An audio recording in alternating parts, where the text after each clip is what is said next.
नमस्कार, आदाब, सत श्री अकाल, राम राम दोस्तों। मैं हूं आपका मित्र सर्वमित्र। आप देख रहे हैं द मसला। द मसला में आज का मसला यह है कि इनेलो की एक और विकेट गिर गई है।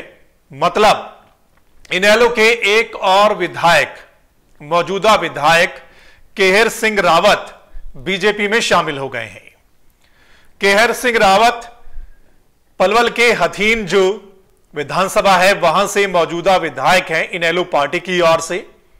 वो आज बीजेपी में शामिल हो गए हैं। इससे पहले इनेलो के विधायक रणबीर गंगवा जो कि नलवा से विधायक हैं, वो बीजेपी में शामिल हुए थे कुछ दिन पहले ही।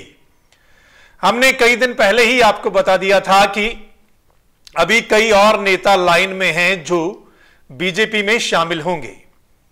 जब करनाल के अरविंद शर्मा बीजेपी में शामिल हुए थे, हमने उसी दिन बताया था कि कई और नेता हैं जो बीजेपी में शामिल होंगे और उसमें कई मौजूदा विधायक हैं इनेलो पार्टी के। 2 विधायक इनेलो के बीजेपी में चले गए हैं और इनेलो के 4 विधायक जननायक जनता पार्टी को सपोर्ट कर रहे हैं। कहने का मतलब कुल 6 विधायक इनेलो को छोड़ चुके हैं।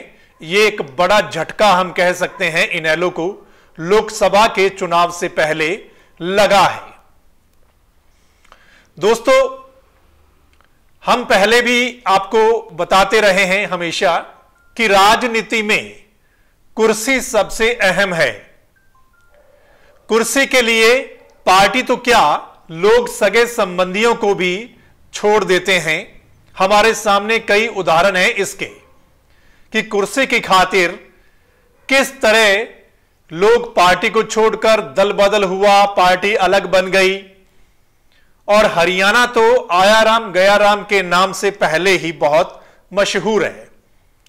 इलेक्शन के समय हालांकि दल बदल होता है, आप सभी जानते हैं इलेक्शन के समय क्या होता है कि अगर किसी नेता को लगता है कि मुझे इस पार्टी से टिकट नहीं मिलेगा या आने वाला समय किस पार्टी का है या उसमें मुझे बेहतर कुछ मिल सकता है, इसलिए नेता वहां कूद जाते हैं।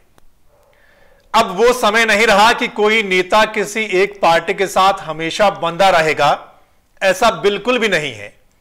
किसी भी नेता के बारे में हम नहीं कह सकते, चाहे कोई कितना ही बड़ा नेता क्यों ना हो, वो कभी भी कुर्सी के लिए पार्टी को छोड़ सकता है। इसलिए इनेलो के लिए एक बड़ा झटका लोकसभा चुनाव के पहले निश्चित तौर पर। और हम एक बात का और जिक्र यहां पर करना चाहेंगे कि इनेलो के जो विधायक हैं वो बीजेपी में ही क्यों जा रहे हैं, मतलब किसी और पार्टी में क्यों नहीं। इनेलो से जननायक जनता पार्टी भी बनी है, हालांकि उनके साथ 4 विधायक चले गए।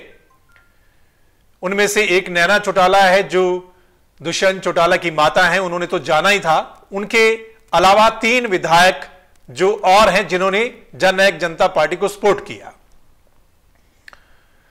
अब जो विधायक हैं ये बीजेपी की ओर क्यों जा रहे हैं, वो कांग्रेस की ओर क्यों नहीं जा रहे, जननायक जनता पार्टी की ओर क्यों नहीं जा रहे, या और 1-2 पार्टियां हैं हरियाणा में उनकी तरफ क्यों नहीं जा रहे, ये बीजेपी की ओर जा रहे हैं।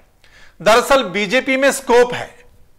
बीजेपी में इन नेताओं को लगता है कि उम्मीद है, बीजेपी को नेताओं की जरूरत है हरियाणा में, इसलिए लोग बीजेपी में जा रहे हैं।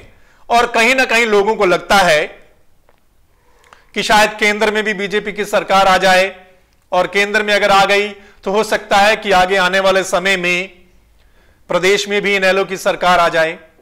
क्योंकि एक एग्जाम्पल इनेलो के विधायकों के पास यह है कि जब पिछला चुनाव हुआ था 2014 में, उस समय इनेलो के नेता हुआ करते थे विधायक कृष्ण पवार।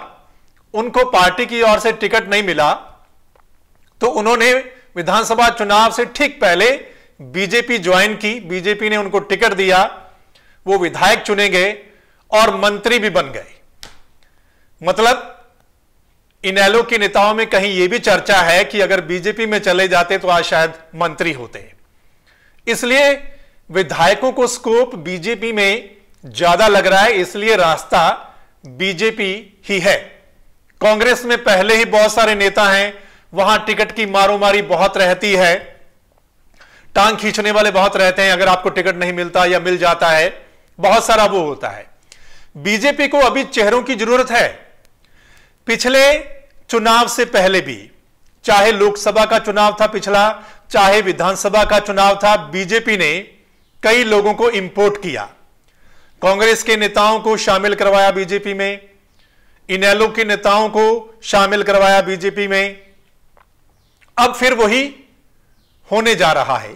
लोकसभा का चुनाव है, बीजेपी कई नेताओं को इंपोर्ट कर रही है। आगे विधानसभा का चुनाव आएगा, उसमें भी फिर देखना।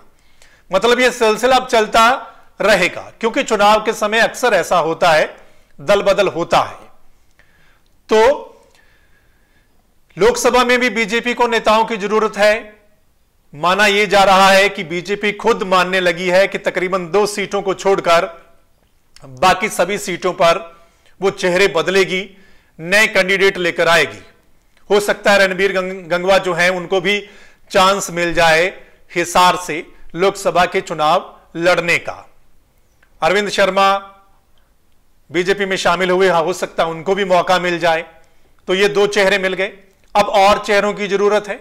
इसलिए बीजेपी बड़े नेताओं, जो भी विधायक हैं मौजूदा, उस पर दाव लगाती है और उसको अपनी पार्टी में शामिल करवाती है। तो यह मसला दोस्तों अभी और चर्चा है। अभी और चर्चा है कि इनेलो के 2-3 और विधायक पार्टी को छोड़ सकते हैं। यह अभी चर्चा चल रही है। खैर देखना होगा, राजनीति में कुछ भी संभव है, जो मैं हमेशा आपसे कहता हूं। दोस्तों इलेक्शन का दौर है, चुनाव का दौर है, यह तो खैर ऐसे ही चलता रहेगा।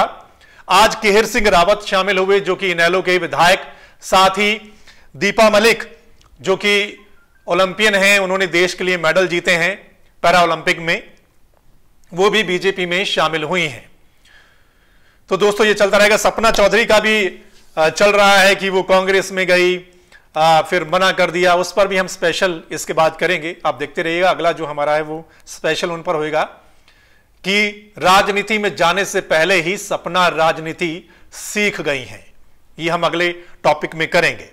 तो दोस्तों चुनाव का दौर है, आप सोच समझकर फैसला जरूर लेना। मैं हमेशा आपसे कहता हूं दोस्तों कि आप नेता वही चुनना जो आपके हलके की आवाज लोकसभा में यानी संसद में जाकर उठाए, ना कि ऐसा नेता चुन लेना जो पढ़ा लिखा ना हो और जिसको बोलना ना आता हो, या वो संसद में पिछली सीट पर जाके सिर्फ दर्शक बनकर बैठा रहे। आप देखते रहिए द मसला, और द मसला को सब्सक्राइब कीजिए यूट्यूब पर, ताकि जब भी हमारी नई वीडियो बने आपके पास उसी समय नया नोटिफिकेशन पहुंच जाए। आप बेल आइकन भी दबाइए ताकि आपको हमारी वीडियो देखने को मिले। नमस्कार।